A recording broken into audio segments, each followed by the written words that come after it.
Thank you. Thank you for all your work setting this up.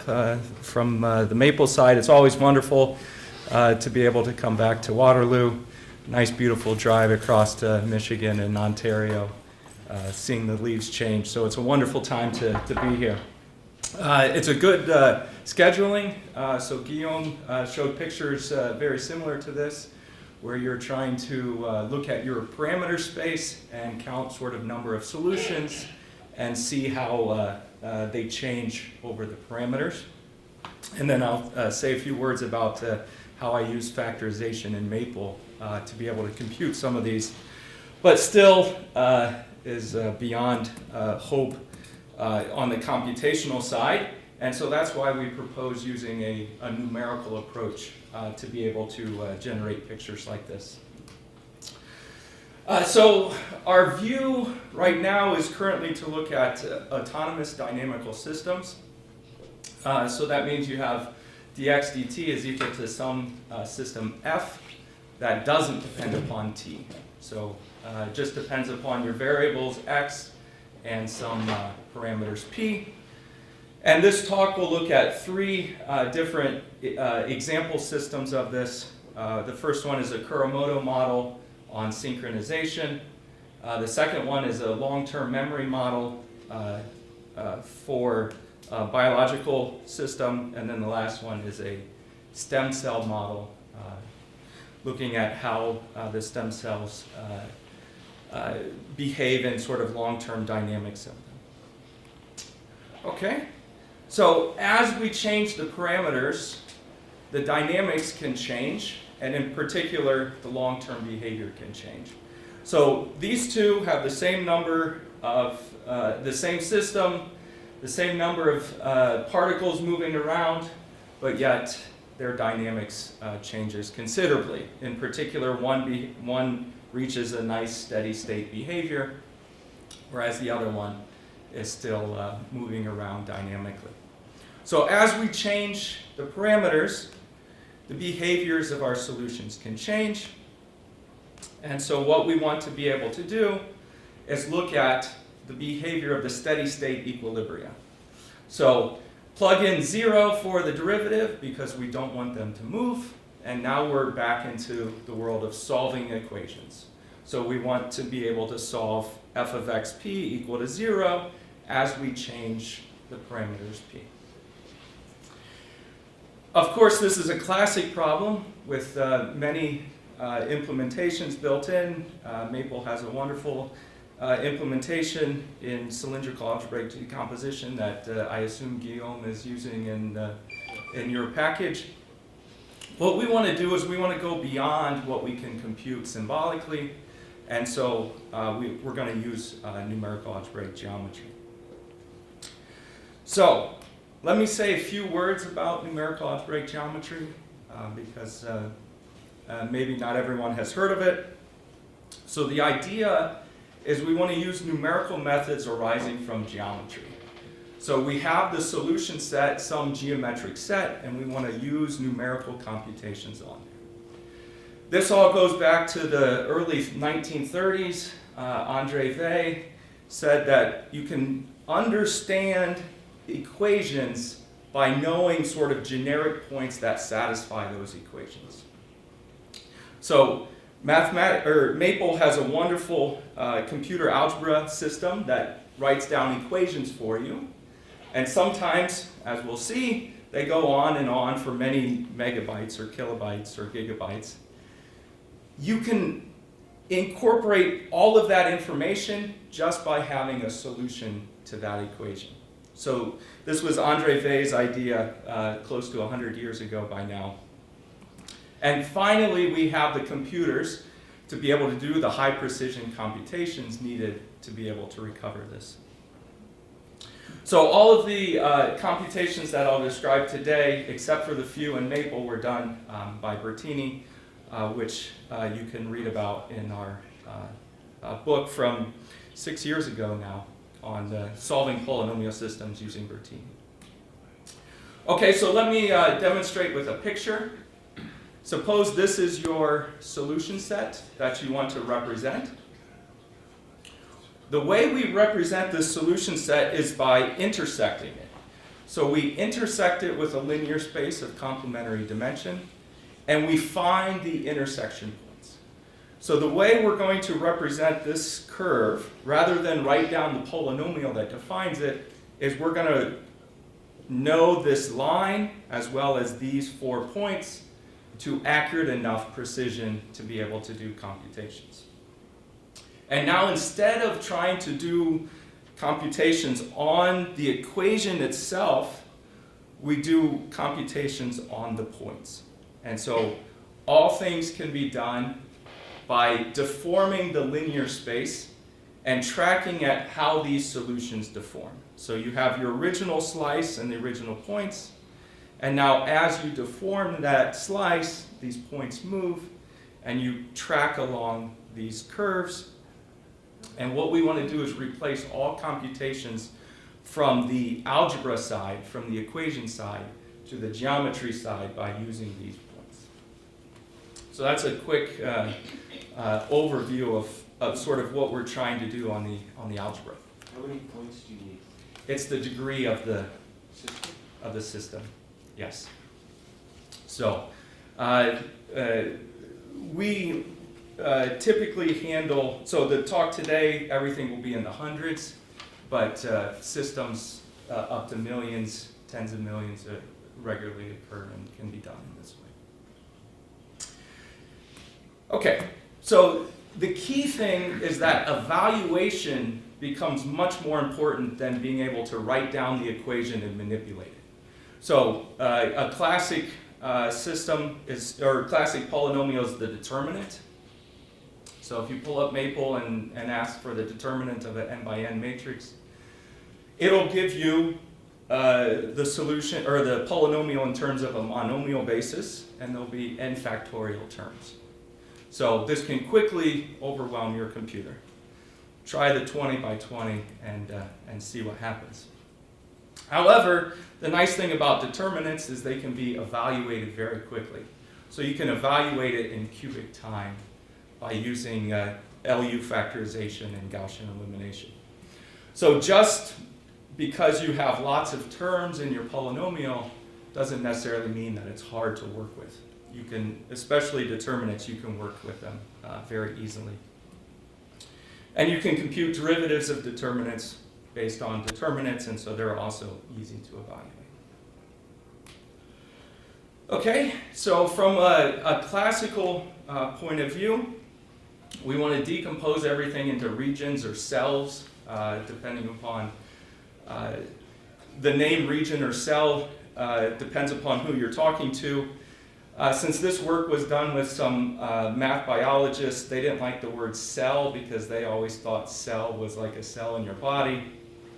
And so we switched to the word region to satisfy them. Anyway, so they're cells. And what you want to do is you want to find cells that have the same qualitative behavior of the solutions.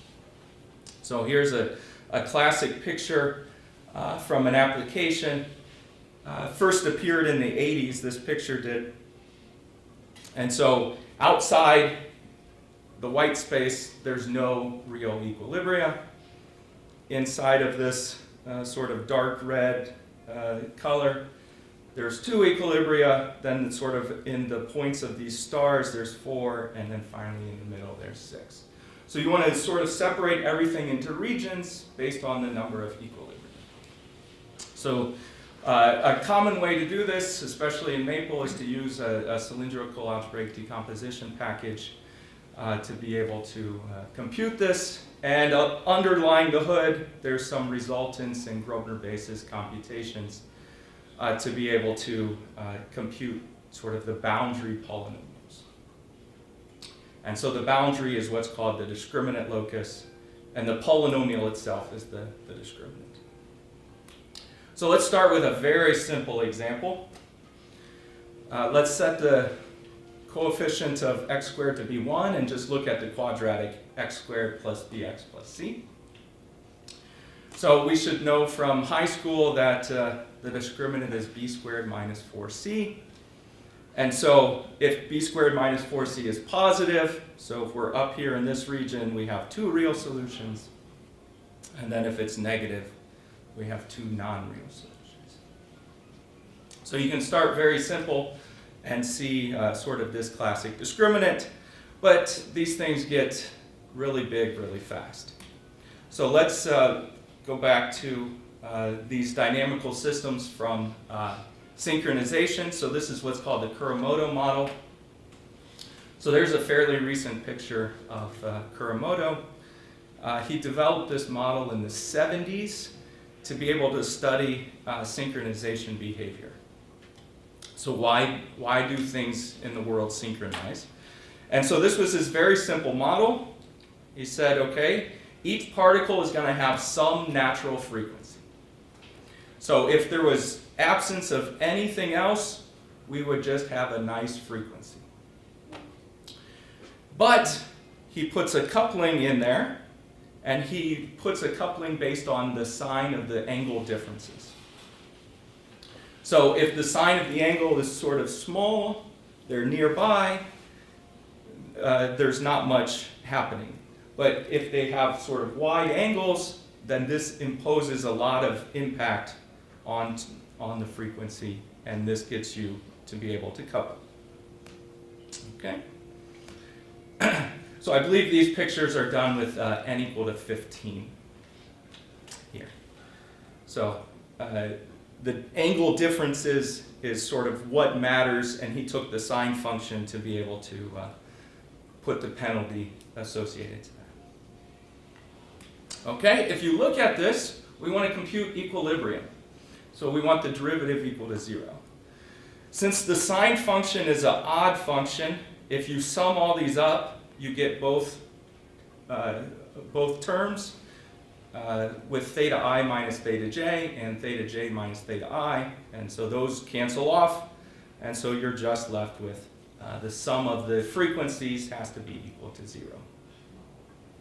The other thing that happens at equilibria is only this angle difference matters. The individual angles don't matter, it's only the angle difference that matters.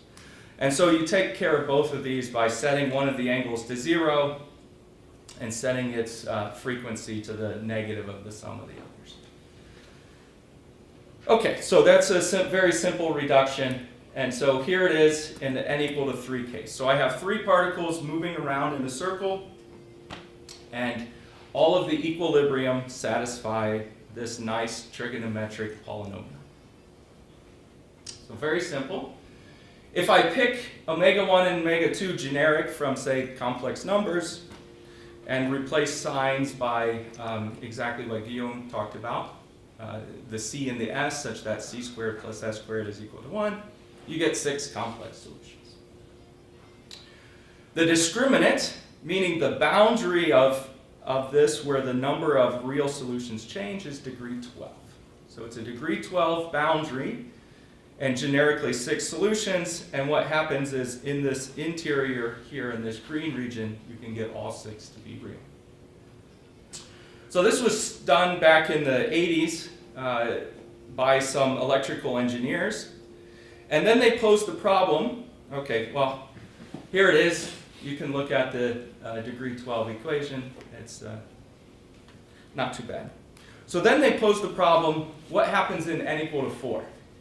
So back in the 80s, they could figure out the n equal to 3, but their computers didn't work so well at the n equal to 4. To this day, 30 years later, it's still an open problem. So again, you can write down the 3 equations for steady state. And so you can you replace the signs by c and s, such that c squared plus s squared is equal to 1. And you pick generic coefficients, or omegas, and you get 14 complex solutions. It's still not known whether all 14 can be real or not. The maximum that has been found is 10. And so it's still an open problem. Can all 14 of these solutions be real? We use Bertini to be able to compute the degree of the discriminant, and it's 48. So these discriminants sort of are growing in complexity. I tried for years and years to be able to compute this. And finally, compute this discriminant. But it's only degree 48. Correct. That's what I thought. This is only degree 48. I should be able to compute this. And finally, about 2 months ago, Maple finally terminated and gave me the answer. I tried Mathematica, Magma, Macaulay 2, Singular to be able to compute this. And so what you have to do is you have to do an elimination down to that degree Can you 48. send me the system, because this sounds like a Dixon matrix problem, Right. and I think I can do it fast.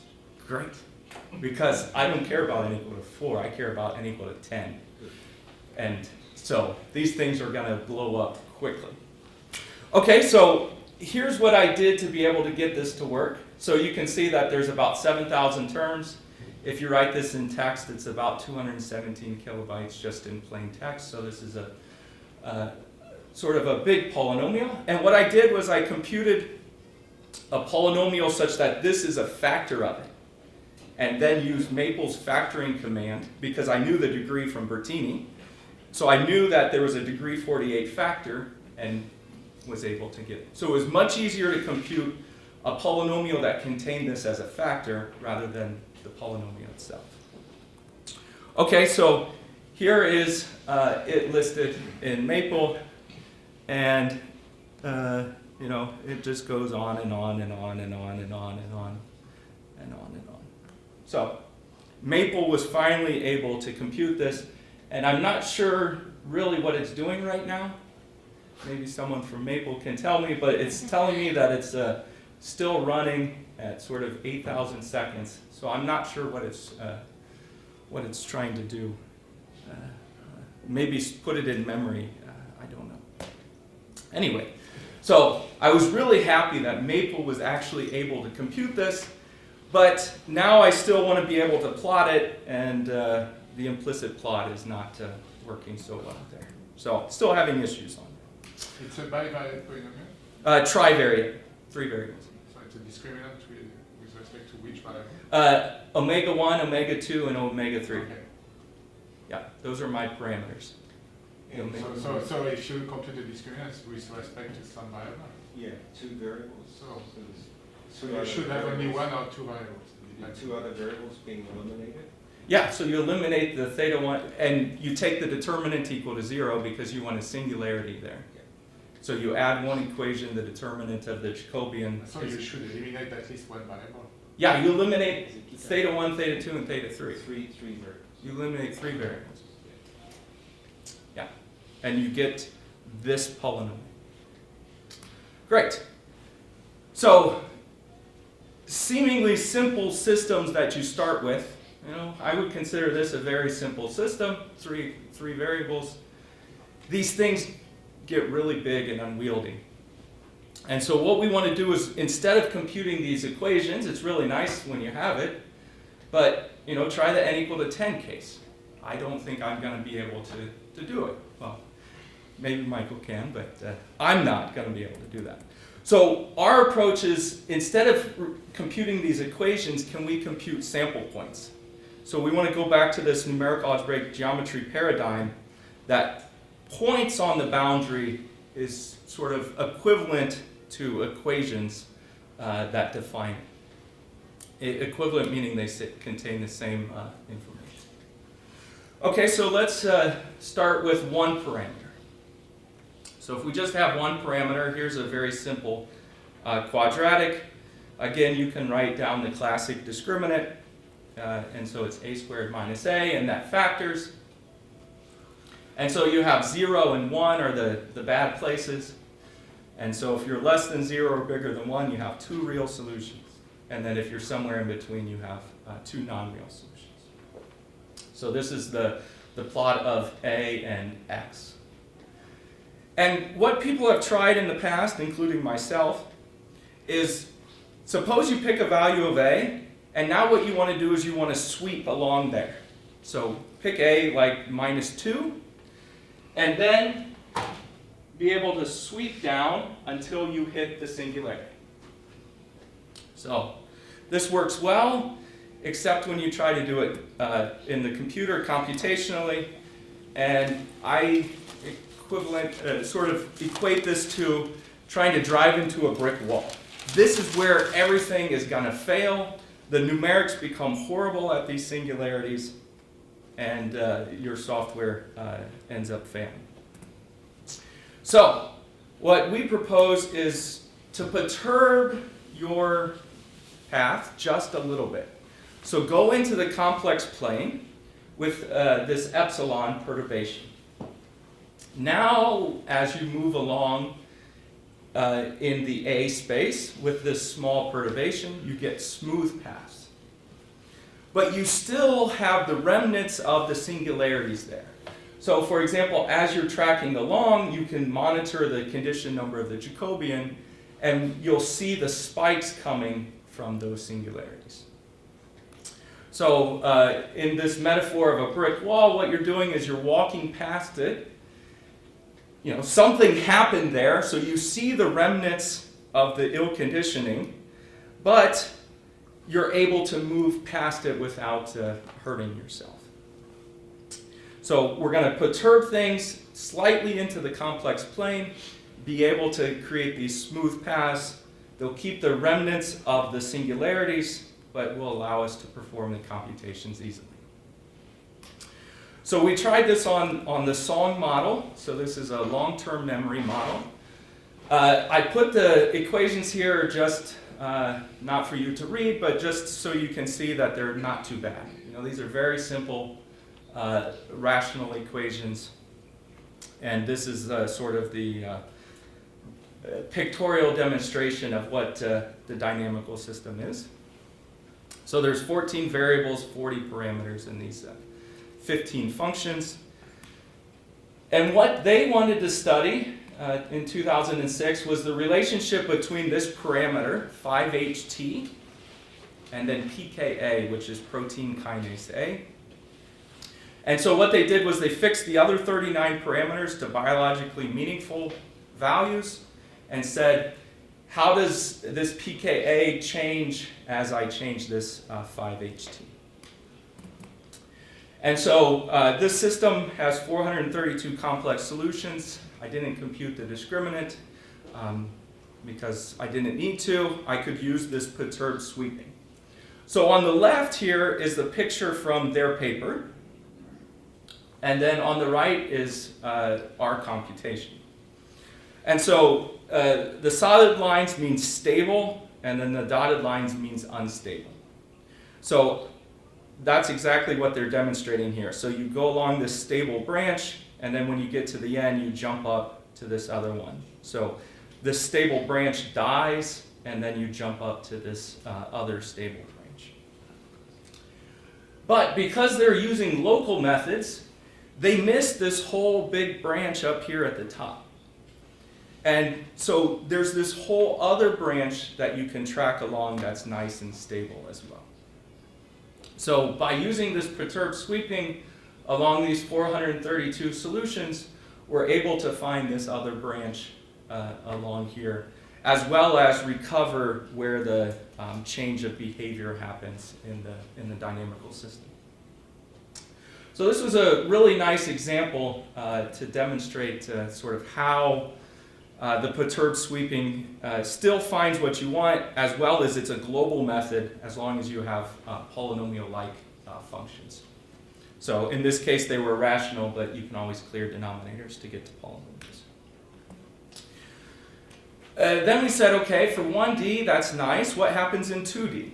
Well, what you do is exactly what we typically do in numerical algebraic geometry, is we intersect with a line, and we compute the intersection points of the discriminant along that line. So here the blue is sort of you can view as the discriminant, and then we're going to compute these intersection points. And now what we're going to do is we're going to move that line in parallel. If I was going to move it in parallel, you see a singularity here. So I would hit that singularity and run into issue. But because we have this perturbed tracking, we're actually going to perturb it, and then we can move past that singularity to be able to track along to be able to do this.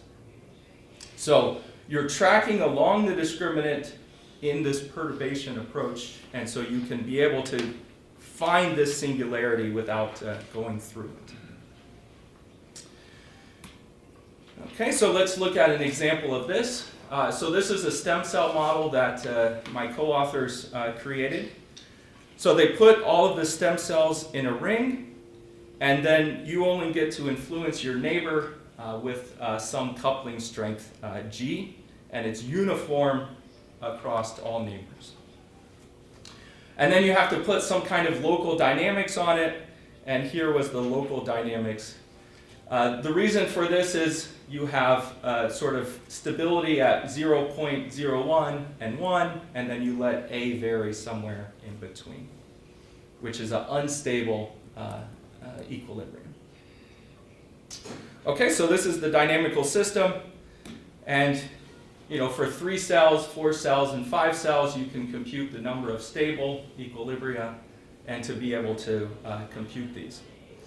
So nice 2 variables, but you see that the discriminant is getting more and more complicated, and at 5 cells, we weren't able to actually compute the polynomial that defines it. But yet, by using this perturbed tracking along the discriminant, we're able to find all of these locations. So it's a really nice example, and you can make it as complicated as you want. Okay, so now for higher dimensions. So here's the n equal to 4 Kerr Emoto model. So this is a part of that degree 48 boundary. It becomes more and more difficult by the curse of dimensionality. So cylindrical algebraic decomposition has this issue, is that as you add more and more variables, you have to eliminate more and more things. And so the curse of dimensionality kills you, and that's exactly what happens for us as well. But we took sort of a slightly different approach. From a biological point of view, we wanted to study the robustness. So if I give you a parameter value, how much can I move that parameter value and still stay inside of my cell? So be able to stay inside of my region. So for example, you see this blue region is the maximum known number of real solutions here is 10. If you pick a point on this blue region and just move in a random direction, you're going to quickly get out of it. However, if you sort of move along the diagonal, you get much more stable region in there.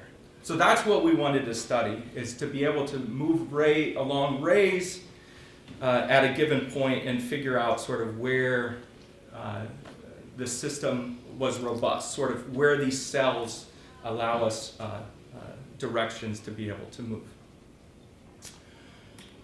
Okay, so going back to our stem cell model, so instead of having everything in a loop, we cut the loop and made them in a line. And then we just said, okay, these guys can interact, and these can interact with non-uniform coupling. And now we computed the degree of the discriminant using Bertini, and it's 486.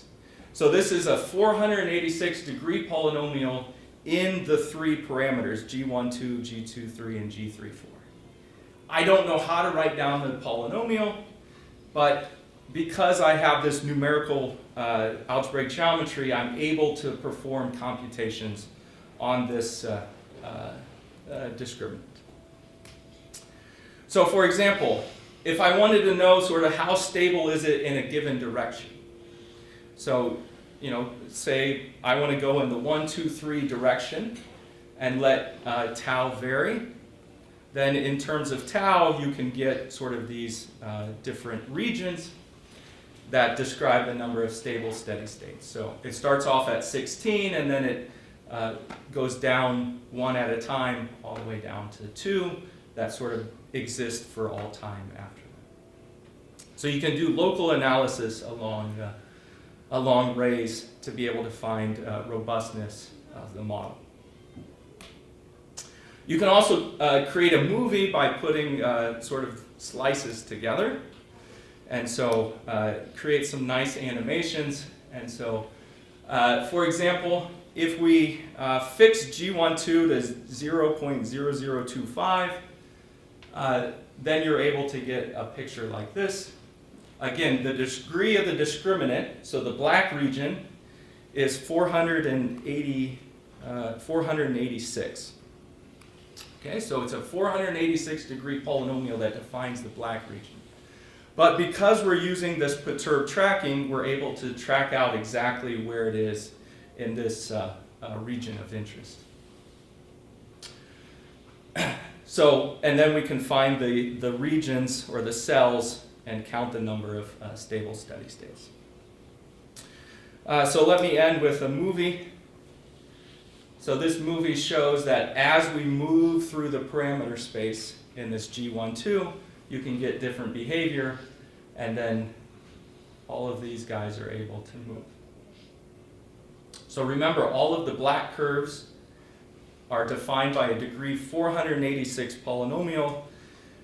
It would be, I don't know, difficult. I've tried to compute it. I have failed to be able to compute the polynomial, but from a quick point of view of giving a quick sketch, these numerical techniques allow us to at least give a sense of, here's what's happening, here's the interesting regions to look at, to be able to find these boundaries and then study robustness of them. Okay, so since it's almost lunchtime, let me wrap up. So we wanted to study real solutions of these equilibrium problems over parameter spaces. It's a very difficult problem. There's classical techniques in cylindrical algebraic decomposition, but they run into computational issues. And Maple was the first one to be able to compute this n equal to 4 Kerr Emoto model discriminant. I would love the n equal to 10 one, because that's starting to get to the point where it actually makes sense from the power system application. But I'm not sure if I'm going to be able to compute it or not. Maybe Michael will help me. And then instead of computing the equations that vanish on the boundary, we want to compute points that vanish and then allow sweeping along them to be able to track out the boundary. So with that, I thank you.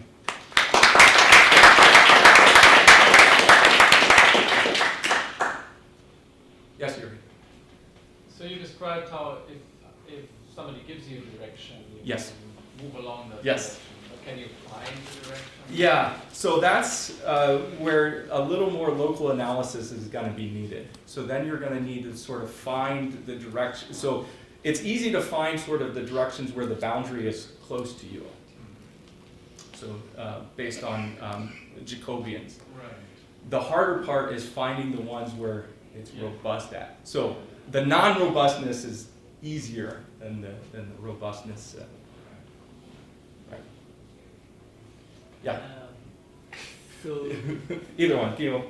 So in homotopy, they have the concept of endgame when Yes. you have several paths that Yep. converge together. So is it related to endgame what you use, or is it a different? Yeah, concept? so if you knew where you were going, so if you knew the endpoint, then what you do is you use an endgame to be able to compute that. Okay, so if I know I want to go to t equal to 0, then I use an endgame to compute at t equal to 0. The problem here is that I don't know where I want to finish, because the whole goal of this is to find where the singularity occurs. And so rather than just try and sweep, a better approach is to get close to it and then write down the system that describes the singularity and then use like Newton's method locally. So if you know where you want to go, then endgames are perfect. The problem here is you don't know where you want to go, so you're just going to track, and then you're going to smack a wall. Like your robot, it's going to hit a singularity and then just break. So, but maybe then you could backtrack and. Right. Okay. That would Right, work. exactly. Yeah. So then you do a local analysis, like a local bisection or something else. What we wanted to do was just take one sweep through it and be able to give a pretty good sense of where they are. When you perturb, these guys also perturb as well. So then you still need to do a little local analysis, but at least everything is nice and smooth and you can sweep through in one fell swoop. Yeah, good question. What happens if the discriminant locus is not equidimensional? I mean, for example, you might have in the real plane a curve plus a point. Right. So this means that some points appear in your cell of maximum dimension. Yes. So maybe for the problem it's not important. Or Right. Right. Yeah. So we assumed at the beginning that the discriminant locus was codimension 1. Okay, so you are absolutely not interested in component of lower dimension, right? Right. It does not have Right. any Right. physical meaning. Right. And the reason is that in these biological models, they're not Yeah, interested. Okay, I understand. Yeah. So maybe for the example where you were able to compute the discriminant, it would be great to test if there are some isolated realities. Yes. Because for so high degree, maybe this is a cause. Right. My opinion is that the discriminant in your case is something which is intrinsic to the problem. So you cannot avoid it in some sense. Right. But if you ignore, in that case I understand perfectly, if you ignore the component of smaller dimensions, then I, in that case, understand the deformation and the description of the solution. Right. Right. This is the case. Maybe you have as many equations as a no or something like that. Yeah. Yeah. Exactly. Okay, so it cannot happen. Right. Yeah. Okay. So we're assuming that my system is a square system. Okay. And so you cannot have a component of smaller dimension. Right. Right. Yeah. How did you compute the n=4 discriminant? Which Maple tool did So you use? what I did was I first used Macaulay 2. It's really easy to get down to eliminate 2 of the variables. So now you have a univariate polynomial. And then what I did is I used the discriminant command for a univariate polynomial. That gives you a bigger resultance. So did you pull the result? I called the discriminant command and it pulls the result. resultant command. And that gives you a bigger polynomial than what you actually want. And then you have to factor it and find the factor that matters. Yeah. So I believe it was, the degree was a little over 100 in this univariate resultant. And I was thinking, oh, this is going to take forever to factor. And amazingly, the factorization, just like you showed, was seconds to be able to do. So it was really nice. There was a question from back here. Not really a question. I just wanted to volunteer as assistant for your talk. I see that. Yes, that's a beautiful. From the Sagrada Familia. Yes. Yes, Jürgen. Yeah, Jürgen. Question And on then your we'll go to epsilon, so I'm assuming that you have some heuristic for... Correct. It's all heuristic on the epsilon. And so for quadratic singularities, so simple things coming together, you can get away with much bigger epsilon. But once What's the order of magnitude? so all of these examples were done with 10 to the minus 6. And so when you start to have higher singularities, then, like these cuspidal points exactly from Guillaume's talk, then your epsilon has to be much closer to be able to give a local picture. It gives you, in fact, it conditions the precision of the arithmetic you will use in the solver, right? Correct. Okay. Correct. But I'm assuming you're using fixed precision. No. No. Yeah, so this is all done with adaptive No. precision in Bertini. But perhaps we might imagine something dynamical with Bore arithmetic, Right. for example. When 0 appears somewhere, okay, the precision is not enough. I increase the epsilon and I increase the precision and go again. Correct. Yeah. Well, I hate to break off the discussion. It is lunchtime. So if everyone would like to join me again